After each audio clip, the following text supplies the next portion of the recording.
minus 1 minute.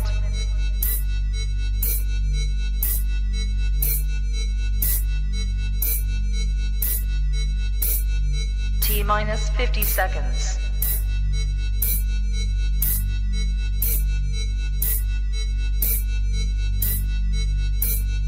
T minus 40 seconds.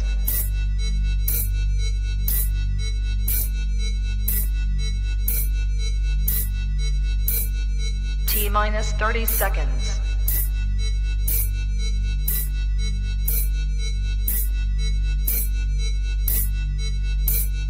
T minus 20 seconds.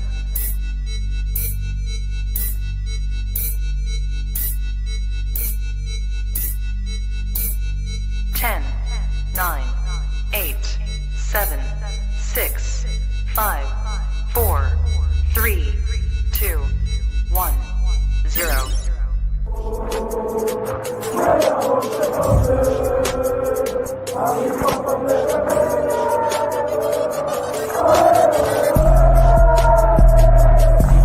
Shout out to Kop-Ish. Shout out to Kopish, guys. All the good work the up. two legends, Emil Heskey, Howard Gill.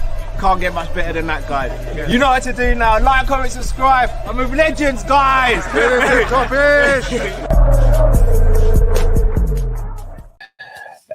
Good morning, lovely people. I hope you're well. Welcome back to Team Kopish. As always, when we get behind the mic, please make sure you subscribe, comment, and like. It is a new week. It is a new beginning. But it's the same Liverpool on top of the league, just the way we like it.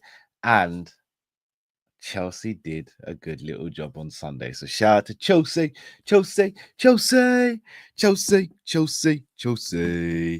Liverpool Football Club, top of the league. Clear of Man City, clear of Arsenal, clear of Chelsea, clear of Nottingham Forest, who you have to mention at the moment as well. It's a good look. It's a good feeling. And we go into the international break off the back of a win with a points advantage over our rivals. It feels good, people. It feels good. Going to speak about a few things today. Going to speak about Trent's injury update. We'll obviously speak about it later on today as well. We'll probably hear some more information around it throughout the day, maybe tomorrow as well. I'm going to be speaking about the Tchouameni interest, which continues to make his rounds in the rumour circles, and also going to speak about the big three contracts that still haven't been sorted out going into the international break almost in mid-November. So I'm going to start with our vice captain Trent, who was substituted during the game against Aston Villa. Looked as though he was carrying some sort of an injury. The bench reacted very quickly to it. Substituted him. Bradley came on, had a really good game. And obviously, as Liverpool fans, we're a little bit concerned. However, according to James Pearce, we should be okay. The injury isn't considered to be serious, and the promptness of us getting him off the field and starting the treatment seems to have worked wonders, because it doesn't seem like there's going to be lasting damage. Now, obviously, it's very early to say. We don't even know what the injury is. We presume it was a hamstring. So it's impossible to say for certain, but that is good news. Off the back, that is good news. And hearing that straight away kind of puts my mind at a bit of ease, because as much as I rate Conor Bradley, like, Trent is still the guy, isn't he? And the club are hopeful that the injury isn't serious. I don't assume he'll be going on international duty. I'll be very shocked if he does go on international duty. I think it'll be pretty negligent if England call him up and he even takes part in training, given that, you know, he's just come off with an injury. But stranger things have happened, and wouldn't actually be that, you know, surprised if England tried to do something silly along those lines, because it's stuff they have done before. Trent is having a good season this season. I don't think anyone can dispute that. Obviously, the thing lingering over Trent at the moment is the whole contract situation, which is obviously riling some fans up. I'm seeing some fans turn against him as well. Nice, but again, it comes with, it's the nature of the territory with this. Yeah, not ideal, I suppose, but Liverpool needs to do what they need to do. Trent needs to obviously hopefully sign that contract as well, but I don't think we'll be seeing him go to international break, and I hope he doesn't. I just want to bring up one thing. So since the beginning of the beginning of the 23-24 season up until now, Trent so far has only missed or been unavailable for 4 games. Bradley's been unavailable for 10, but I think there was that is including the passing of his dad, for example. We have two very robust right backs. However, Trent is starting to pick up a few more muscle injuries, and that may sort of suggest that he needs to be rotated slightly more than he is at the moment. But at the same time, it's hard to not play a player like Trent. Look, again, I've been critical of his defending this season. I think he's actually been good defensively. I don't think he's been amazing like some people are saying, but I think he's been good. From an attacking standpoint, it's probably been his worst season at the club so far. But I expect that to get better throughout the season. One thing is, though, we don't want to burn a player like Trent out. And obviously injuries can happen at any time, but a lot of the time muscle injuries are down to muscle fatigue and then it just going past the threshold. So we just have to be a little bit careful. Again, I'm more than happy for Bradley to fill in at right back when possible. I think he's a very capable right back who's improving game on game and season on season. So I have no issue there. But obviously wishing Trent a full recovery and a quick recovery. And yeah, hopefully, which we'll speak about in the next couple of minutes, the contract situation as well gets sorted. So that's on Trent. Want to speak about a player who is currently out injured at the moment, but has been heavily linked with Liverpool recently, and that is Tchouameni. Tchouameni obviously rejected us back in 2022, and since then, Liverpool fans have held a little bit of a grudge towards him because he's gone to Real Madrid and he's won Champions Leagues, he's won leagues. However, it seems as though he's been heavily linked with Liverpool at the moment, even with a move to Liverpool in January. Now, I could understand what was happening and what was going on. I could even see a possibility where this could happen. However, I've got to be honest, I don't see it happening now. Eder Militao has just picked up another ACL injury. And look, I know Real Madrid are rivals and I don't really have any feelings towards Real Madrid like that. But as a human being, especially someone who's had an ACL injury and knows the recovery process and how annoying and painful and how arduous it is, my heart truly breaks for Eder Militao and goes out to him because this is his second ACL injury and it's not even been that long since he's been back. I feel so sorry for the guy. No one deserves that. I wish him a speedy recovery. I wish him a healthy recovery. And I hope he's able to get back to the Eder Militao before the first injury, let alone the second injury that he's going through now. So I pray to God that he recovers quickly and that he's all good and all well wishes to Eder Militao. But I think that could have an effect on the Tchouameni situation. Now, Tchouameni is out at the moment with an ankle sprain. So he's out for about a month, but we'll be back in around December. I think the fact that Militao is going to be out for a long term and the fact that Tchouameni does and has filled in for Real Madrid at centre-back, I don't think we even move for him in January. Now, I don't think Real Madrid allow that to happen unless they go and buy a centre-back. And even then, I still don't see them selling. So then I ask you guys, and I think Liverpool have a decision to make. If Tchouameni has been having talks with Liverpool, in fact, I'll rephrase that. If Liverpool have been having talks with Tchouameni's agent and there's been almost a, yes, let's do this, there's been a green light given by the player and the agent, then I ask you guys, do we wait until the summer or do we go for someone else in January? Now, I know people say Tchouameni. I'll be honest, I could see Real Madrid moving for Tchouameni. I can also see Man City moving for Tchouameni. As I've said this, look, I rate Tchouameni highly. I think everyone knows that. As much as I laugh and joke around, everyone knows how highly I rate Tchouameni. I really wanted us to sign him in the summer. I still want him at Liverpool. I'd be lying if I said I didn't. My only worry is Tchouameni in the team, for me, puts so much more pressure on Gravenberch. Now, I'll explain. At the moment, Gravenberch is like our insurance policy in the midfield. He's the one who can get physical. He's strong. He's robust when he needs to be. He's also got a height about him as well, so he can win stuff in the air, etc. If Gravenberch was to get injured from mid to long term, and we had a pivot of McAllister and Tchouameni, or even McAllister and Jones, or Tchouameni and Jones, I wouldn't be confident in that. So if we had someone like a Tchouameni and Gravenberch was out, and then you had Tchouameni and Jones, or Tchouameni and McAllister, or even Tchouameni and Szoboszlai, I'd be a lot more comfortable with that. Not to say that Zubamendi is a pushover on the football pitch. Far from it. He can have it. He can chuck it, but I don't think he's got that robustness and physicality that we need in the Premier League if he's not next to someone else who has those attributes. Look, in an ideal world, you go and get Tchouameni and Zubamendi and you're laughing because you've got the best of both worlds. You can play those two together. You can play one with Gravenberch. You can play Tchouameni with McAllister. Then you're laughing. You're absolutely laughing. But it's Liverpool Football Club. We're run by FSG. We're not going to do that.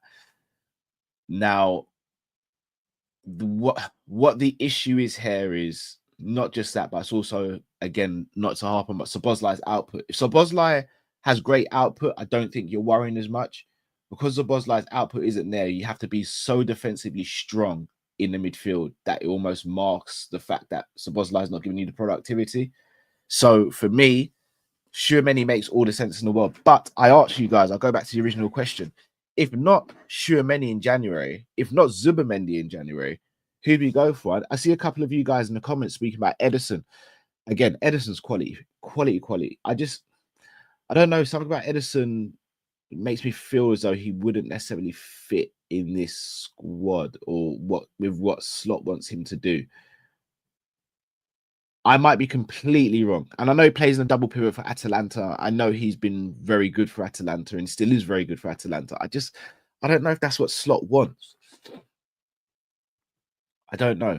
Could be completely wrong, but I don't know if that's what Slot wants. Then I go back to another question. What for Szoboszlai?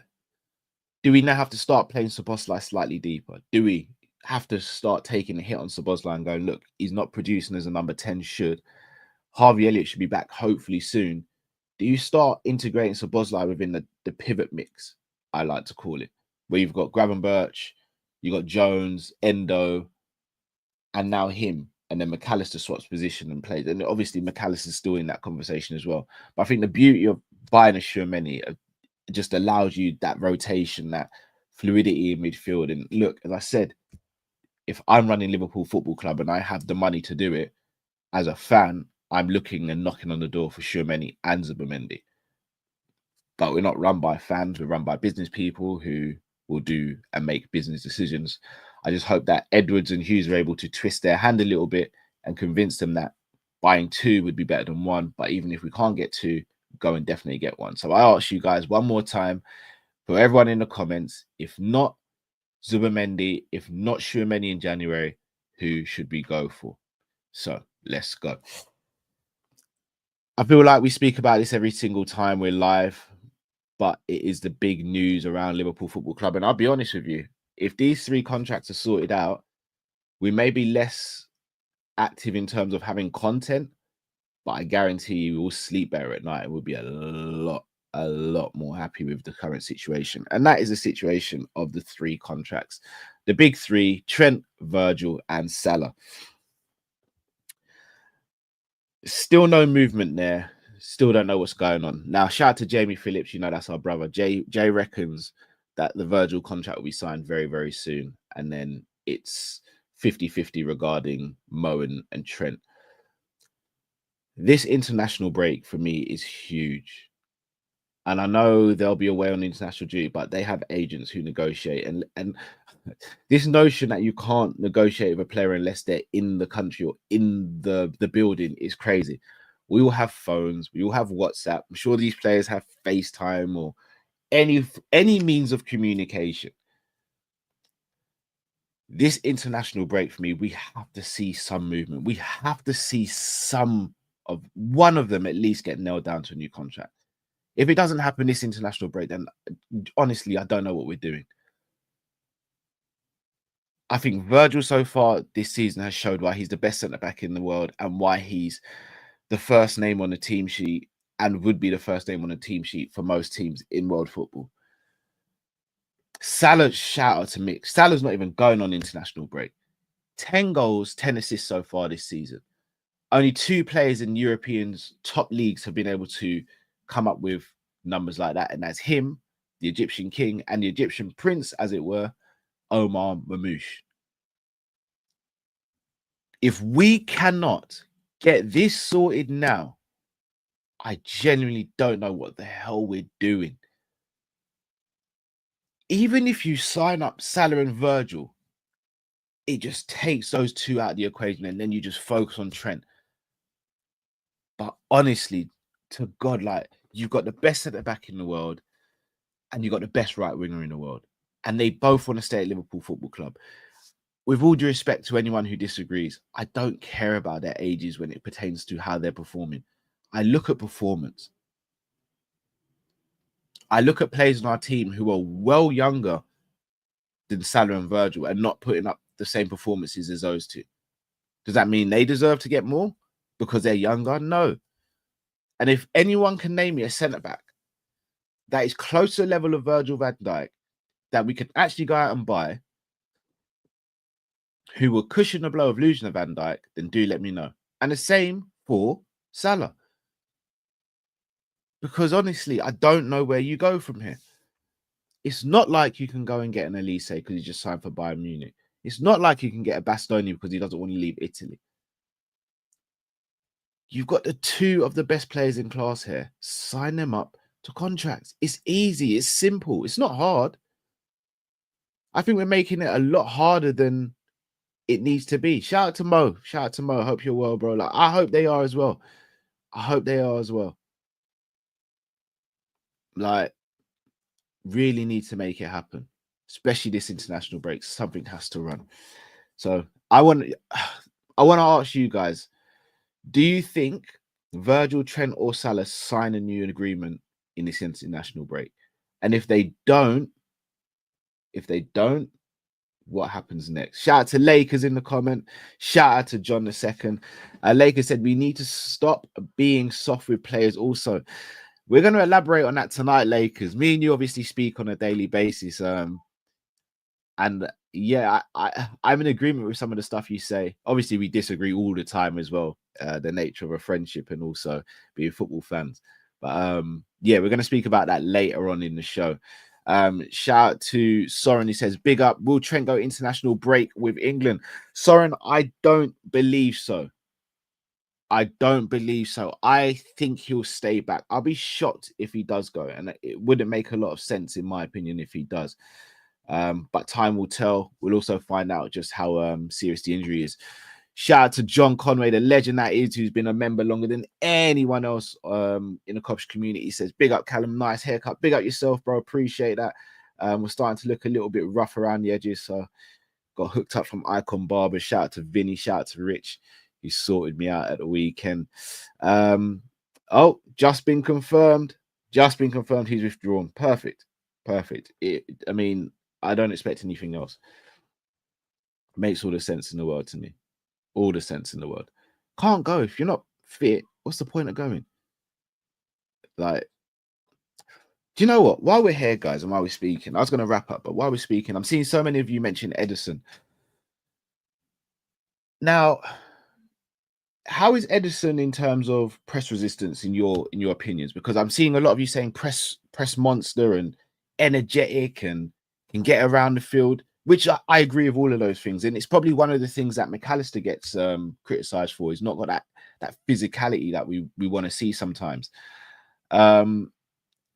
So would he fit in well? And I asked, is he disciplined enough to do what Slot wants? Because he almost seems like a beast in his own world, where he's just like, he's a wrecking ball in a good way.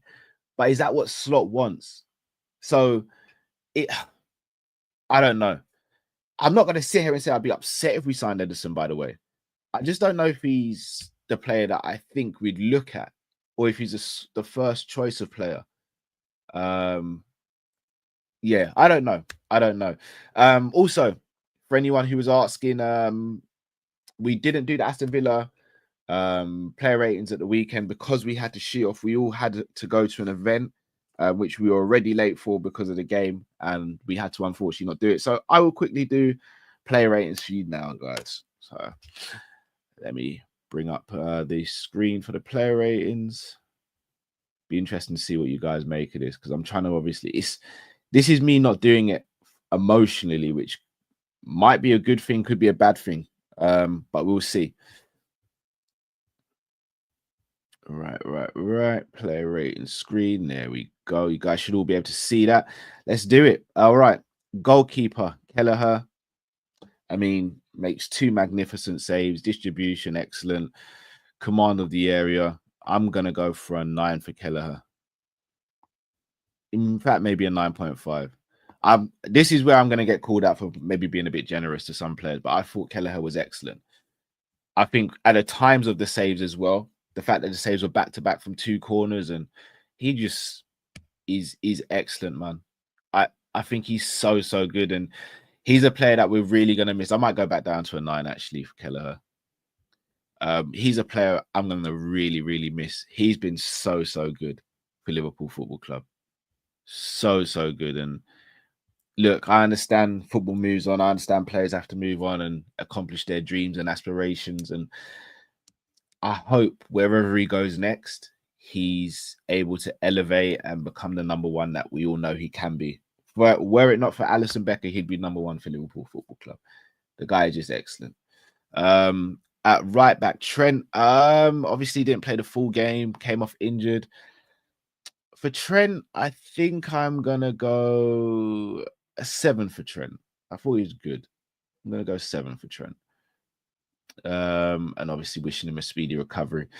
At centre back, Konate, I thought he was a beast again. I thought he was excellent. Ollie Watkins tried to buy a penalty out of him, and the referee shrugged it off, rightly so. I'm gonna go 9.5 for Ibu. I just thought he was excellent, absolutely excellent. For Virgil, once again, quality, absolute quality. I'm gonna give him a 9.5 as well. I think, look, me, Matt, and Drift got cussed a lot when we said that we thought Ibra and Virgil are the best partnership, even though they're not necessarily showing it in terms of statistics. That was never, I'll only speak for myself here. My purpose was never to dump on Saliba or Gabriel. They're 2 defenders I rate highly. And for me, they're the second best pairing in the league. I just think Ibra and Virgil are just on a whole nother level. And at the moment, they are so strong in the tackle, so strong in defeating attackers, that without them, you kind of fear what would be this season. They've been so good. And the fact that Alisson's been out of the team and we haven't really missed him, one speaks wonders to Kelleher, but also speaks wonders to the centre-backs as well, because they have been excellent so far this season, and long may it continue. Robbo at left-back, I was surprised to see him start the game, if I'm going to be honest. But Robbo, I thought, was good. I'm going to give Robbo, in fact, I'm going to give him a 7. I'm not going to pile on to Robbo. I thought he was good. I don't think he was great. Had some moments again. But I'm going to go 7 for Robbo. If I can find him. There he is. Robbo, 7 for Robbo.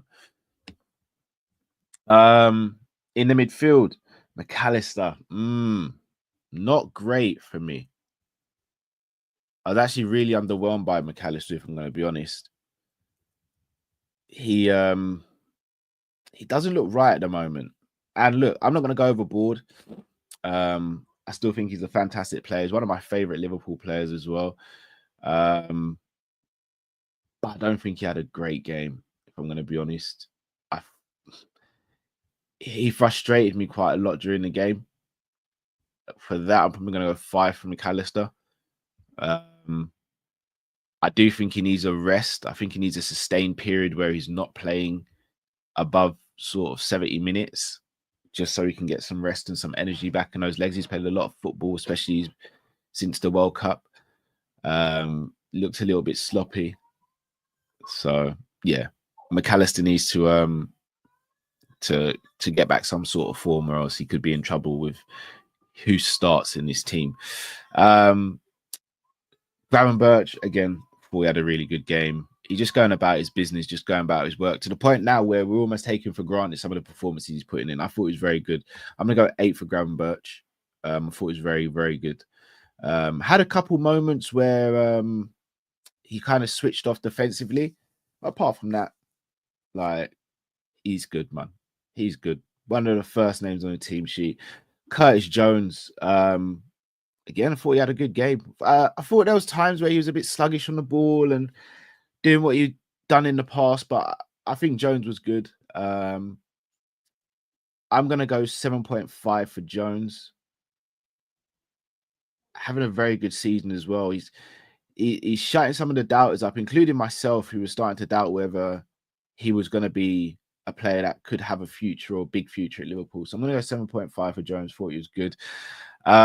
Salah. Geez, what more can I say, man? Finish was excellent. He got an assist, even though the assist is kind of crazy because, you know, he got taken out by Bailey and the referee waved it off, which wasn't like how the referee wasn't going to give a foul there is beyond me. But, you know, doesn't even surprise me nowadays. But yeah, I'm going to go a 9 for Salah. Goal and an assist. And I thought he was a threat for most of the game when he wasn't being fouled by Luka Dean and not getting a free kick. So yeah, I'm going 9 for Salah. Darwin Núñez got the opening goal. Was pretty lively. Did miss another chance which he should have put away. So I'm going to go 8 for Darwin. I'm not going to like just keep on going on about the missed chances and stuff like that. We kind of know who he is as a footballer and where we're at with Darwin. But he did get the goal, and the goal that was the breakthrough, and thought he had a good game overall. Diaz, who started ahead of Gakpo, thought he was good as well. I mean, I don't think he was as lively as he was previously. I'd probably go 7 for Diaz as well. Yeah, I think maybe 7 for Diaz.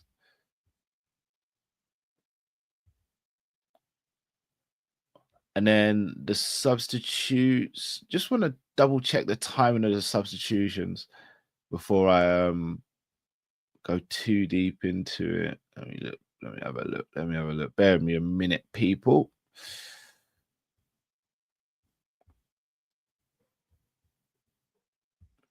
So Endo came on at 87 minutes, so I'm not going to give Endo a rating. Wow, I didn't realize Trent only played 25 minutes. Jeez. For Bradley, I'd probably go 8 for Bradley. I thought it was good. He did get beaten once, I think it was, but apart from that, I thought it was really solid, really good. I'm more than happy with Bradley, man. Bradley's a really good player, rate him really highly. So 8 for Bradley. As I said, not going to rate Endo. Szoboszlai came on. I don't think Szoboszlai was very good. I'm going to give him a 5. Szoboszlai. Going to give him a 5. I thought it was average when he came on. And then who else we got? We got Gakpo, who came on 65th minute as well. Again, Gakpo I didn't think was very lively. Was okay. I'd say he's better than Szoboszlai, so I'd probably go 6 for Gakpo. But for me, man of the match, probably. I know Salah got the 2 defining moments in the game, but I think Virgil just was outstanding. Even the moments when Virgil stepped into midfield and was winning the ball high up the pitch and trying to get us started on the attacks as well. Yeah, I think Virgil for me is man of the match.